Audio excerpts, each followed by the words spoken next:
Yang sederalun yang mutuah yang berbahagia, nekalan uronyo nekalan. Bangsa Aceh baik ni pegah hana setia matang ke perjuangan ke bendera bidang bulian. Jadi uronyo orang Aceh matang harap ke bendera bidang bulian nyan. Saja tahap melinggai ke orang Aceh dengan perjuang bendera bidang bulian. Berneka nang ro danyo.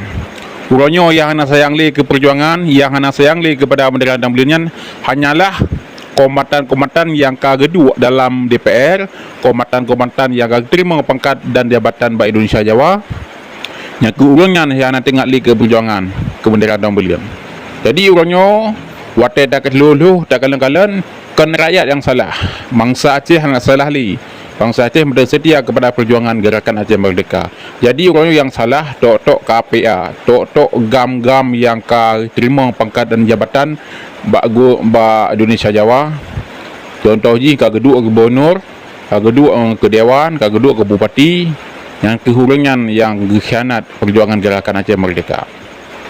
Jadi long harap bantu bangsa Aceh orangnya katanya berjek ke pengalaman. Jadi orangnya yang khianat berjuangan kan rakyat Aceh, yang khianat Aceh orangnya kan rakyat Aceh, yang khianat Aceh adalah KPA. Berkon gam, kam labu-labu kagak terima pangkat dan jabatan Ba Indonesia Jawa. Anak kepilih ke tentang Aceh. Yan, orangnya kan dapat kabarnya, orangnya kan propaganda dapat kabarnya. Real yang terjadi di Aceh mbak tak kalian orangnya. Kan tak apa buruk KPA orangnya kan.